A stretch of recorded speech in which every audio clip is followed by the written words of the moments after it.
अस्सलाम वालेकुम, welcome back to my channel. कैसी है मेरी यूट्यूब फैमिली? अल्हम्दुलिल्लाह मैं भी ठीक हूँ। और ये व्लॉग जो आज मैं स्टार्ट कर रही हूँ, ईद मिलादुन नबी का दिन था। और जी ये फ्राइडे का दिन था और बहन आई हुई थी रहने के लिए।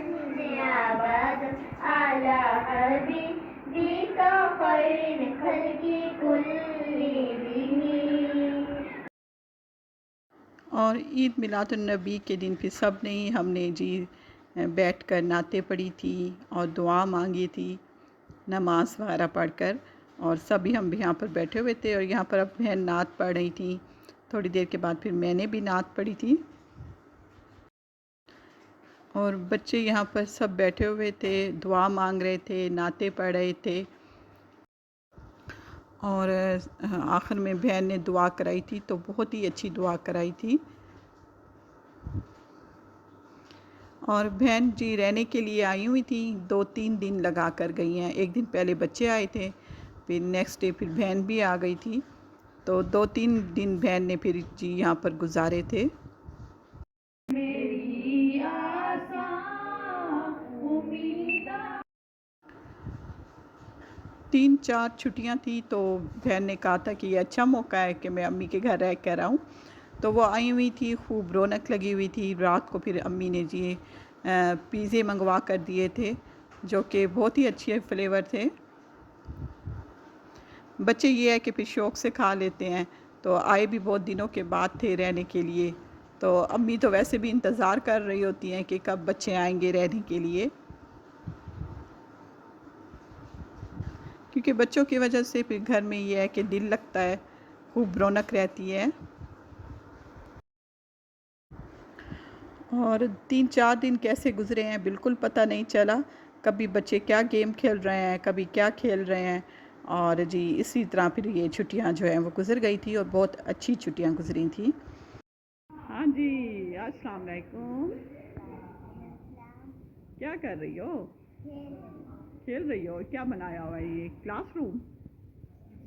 हाँ, और आप टीचर बनी हुई हो? अच्छा। और यहाँ पर जी खेल शुरू हो चुका था टीचर का, और क्लासरूम बनाई हुई थी भांजी ने।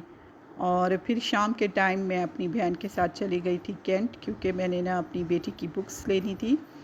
बाइंडिंग के लिए दी हुई थी मैंने बुक्स, तो वो उठानी थी। तो फिर मैं कैंट आ गई थी रीड्स वालों के पास। और बुक्स लेने के बाद जी मेरी भांजी यहाँ पर स्टेशनरी की कुछ चीज़ें देख रही थी और उसने अपनी कुछ चीज़ें लेनी थी, तो वो हम देख रहे थे यहाँ पर। और बहन मेरी ने लेनी थे कप, लेने थे जो कि चाय के लिए उसने यूज़ करने हैं। लेकिन वो कह रही थी कि इस दफ़ा जो मैं कप लूँगी वो ब्लू पोट्री वाले लूँगी, जो ब्लू पोट्री का काम हुआ हुआ होता है। तो वहीं पे कैंट में ही उसकी जी शॉप है, तो हम उसी साइड पे आ गए थे। और यहाँ पर जी डेकोरेशन पीस और क्रॉकरी बहुत अच्छी थी, और उन पे जो ब्लू पोट्री का काम हुआ हुआ था वो तो बहुत ही खूबसूरत है। तो मेरी बहन जी इसी तरह के टी कप लेना चाह रही थी, तो वही देखने के लिए हम यहाँ पर आए हुए थे। और जो डिज़ाइन मेरी बहन को पसंद आया था उसका जी सिंगल ही पीस पड़ा हुआ था। और मेरी बहन कह रही थी कि 4 कप हों या 6 हों तो चलो मैं फिर लूँगी। एक कप जी हमने नहीं लिया, क्योंकि वो ऑलरेडी हमारे घर में एक कप है पड़ा बड़ा। तो एक तो डिज़ाइन भी जो पसंद आ रहा था तो वो भी नहीं मिल रहा था, जिसके ऊपर थोड़ा सा कलरफुल था वो वाले डिज़ाइन मिल रहे थे, और बहन को सिर्फ ब्लू में ही चाहिए था। खैर फिर शॉपकीपर ने कहा था कि आप नेक्स्ट वीक आके ले जाना, आपको ऐसे डिज़ाइन में फिर मिल जाएंगे। तो बहन ने कहा कि 6 कप होने चाहिए, तो इसलिए फिर जी उस दिन तो फिर हमने नहीं लिए। ये तो नेक्स्ट वीक जाएंगे तो फिर ले आएंगे। लेकिन ये है कि क्रॉकरी बहुत अच्छी थी, ब्लू पोट्री वाली सारी क्रॉकरी बहुत खूबसूरत थी। और ये है नेक्स्ट डे, और अम्मी ने आज ही फ़र्श धोया है, और ये दिन के टाइम अम्मी ने फ़र्श धोया है। वरना अमूमन हम शाम को 4:30-5 बजे फ़र्श धोते हैं, लेकिन अब मौसम चेंज हो रहा है तो इसलिए फिर अम्मी जी अब दिन को फ़र्श धोती हैं। तो अगर हम मेड से भी धुलवाएंगे तो दिन के टाइम ही अब धुलवाएंगे, क्योंकि सर्दियाँ स्टार्ट हो रही हैं। और साथ में ही जो है गेट, वो तो तकरीबन हम जब भी फ़र्श धोते हैं तो वो भी वॉश करते हैं, क्योंकि मिट्टी आ जाती है सारी गेट के ऊपर ही। और फिर उसके बाद अम्मी ने बाहर से फ़र्श धोया था, क्योंकि बाहर भी अम्मी जी अपने आगे, जो घर के आगे हैं, पूरी सफाई रखती हैं। तो अम्मी को ये होता है कि जी आगे से भी हम, जो फ्रंट साइड है हमारे घर की, तो वहाँ से भी हम जी अपना फ़र्श तो हैं वो धो लें। और इस टाइम जी हमारी मेड भी आ चुकी थी, जो कि वो जो अंदर वाला पोर्शन है वहाँ से सफाई कर रही थी, और अब मेरा बेडरूम साफ़ कर रही थी। तो जो बांस की झाड़ू है वो हम एक एक्स्ट्रा रखते हैं, जो कि हम कारपेट के ऊपर से देने के लिए हम रखते हैं, और वैक्यूम करना हो तो वो मैं ख़ुद ही करती हूँ। बस जी यहाँ से जी अब डस्टिंग करनी थी फ़र्नीचर की, तो वो अब मेड हमारी जी आज डस्टिंग कर रही थी। और आज मैं सोच रही थी कि अपना जो वाशरूम है वो मैं ख़ुद ही धुलवाऊँ, तो मेड के सर पर खड़े होकर धुलवाऊँ, क्योंकि 2-3 दिन हो गए थे तो मैं चेक नहीं कर रही थी। तो आज मैंने जब चेक किया तो मैंने कहा आज तफ़सील से सफाई करवाती हूँ, वाशरूम की धुलवाती हूँ। तो डस्टिंग करने के बाद जी मेड मेरी चली गई थी वाशरूम धोने के लिए। और आज मैंने ना अपना वाशरूम तेज़ाब के साथ सारा धुलवाया था। वैसे तो हम हार्पिक भी यूज़ करते हैं, और हार्पिक से भी बहुत ज़्यादा अच्छा धुलता है वाशरूम, बहुत अच्छी तरीके से क्लीन हो जाता है। और इसके साथ ही चलते हैं किचन में। और जी आज हम बना रहे हैं बैंगन का भरता। बैंगन का कच्चा भरता भी बना रहे हैं और पक्का भरता भी। और कच्चा भरता तो हम उसे कहते हैं, जो हम बैंगन का रायता बनाते हैं उसे हम कच्चा भरता बोलते हैं। तो यहाँ पर पहले बैंगन को भून लेंगे।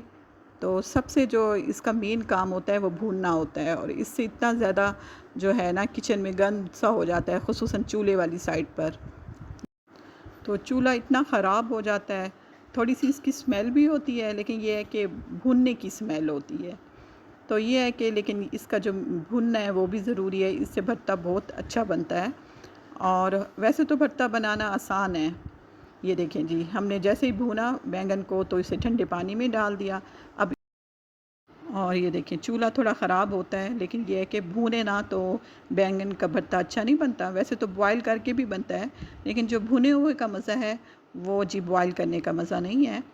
तो जी यहाँ पर जी बैंगन को हमने सारा अच्छी तरीके से वॉश करके उसका जो छिलका है वो रिमूव करके, और यहाँ पर जी ये देखें साफ़ सुथरा से जो बैंगन का है अमेज़ा, उसको हमने मैश कर लिया है। और प्याज जो है वो हमने चॉपर में चॉप कर लेने हैं, हैंडी चॉपर में। और यहाँ पर जी हमने बहुत सारे प्याज लिए थे, ये अभी हमने थोड़े से आपको दिखाए हैं, तो ये थोड़े से और हम चॉप कर रहे हैं। तो यहाँ पर जी हमने बैंगन का जो भरता है वो कच्चा भी बनाना है और पका हुआ भी। तो थोड़ा सा हमने निकाल लिया था कच्चा भरते के लिए, जो बैंगन का रायता होता है। यहाँ पर प्याज को जो है वो ऑयल में हम फ्राई कर लेंगे। उसके बाद जी हम डाल देंगे एक टमाटर। टमाटर हम एक दरमियाना साइज़ का लेंगे, क्योंकि इसमें हमने दही भी डालनी है, तो ये है कि इतनी खटास ना हो। और यहाँ पर जी टमाटर के साथ ही हम सब ड्राई मसाले भी ऐड कर देंगे।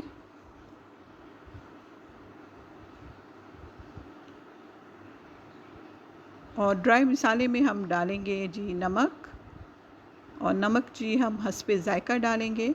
उसके बाद जी हम डालेंगे सूखी धनिया, पिसी हुई सूखी धनिया, हल्दी, लाल मसाला, और साथ में कुटा हुआ लाल मसाला। और इन तमाम मसालों को हम भून लेंगे। और मसाला जी हमारा अच्छी तरीके से भून जाएगा, टमाटर भी गल जाएगा, तो हम इसमें डाल देंगे दही। और दही डालकर फिर हम भूनेंगे, और अच्छी तरीके से दही को भूनकर जब मसाला हमारा दानेदार हो जाएगा, दही हमारी भून जाएगी, तो इसमें हम डाल देंगे बैंगन का अमेज़ा।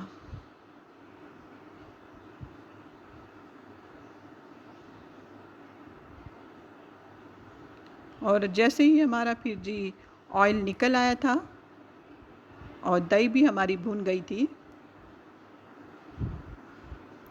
तो इसमें अब हम डाल देंगे ये बैंगन का मेज़ा, जो कि बैंगन हमने भून कर रखे हुए थे, और थोड़ा सा हमने जी बैंगन निकाल कर और उसका रायता बना लिया था। वो भी बहुत ही अच्छा बनता है। वो भी हमने दही में बनाया था और बारीक से प्याज भी काट लिए थे, और उसमें हमने रायते में सिर्फ ब्लैक पेपर और नमक डाला था। और जी ये देखिए बैंगन डालकर फिर भून रहे हैं। जब इसका भी ऑयल निकल आएगा, बैंगन भून जाएंगे, तो हमारा भरता जो है वो रेडी हो जाएगा। और यकीन मानिए ये भुने हुए बैंगन का जो भरता है वो इतना अच्छा बनता है, बहुत ही अच्छा, और खाने में भी बहुत टेस्टी लगता है। तो आप लोग ज़रूर ट्राई कीजिएगा। और यहाँ पर जी हमारा भरता रेडी हो गया है, और जिसे हम पका हुआ भरता बोलते हैं। तो इसमें अब हम डाल रहे हैं हरी मिर्चें, और साथ में ही हम डाल देंगे धनिया, ऊपर से गार्निश कर देंगे, और चूल्हा हम कर देंगे बंद।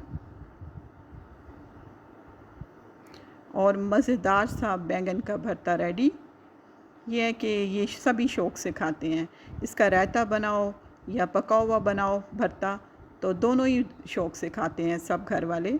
ये देखिए ये कच्चा है, जिसे हम कच्चा भरता बोलते हैं, जो रायते के तौर पर होता है, और साथ में ही ये पक्का भरता है। और ये देखिए खाना हम लगा चुके हैं। बेटी मेरी स्कूल से आ चुकी थी, और अब हम बैठकर खा रहे हैं खाना। आएँ आप भी मेरे साथ एंजॉय करें।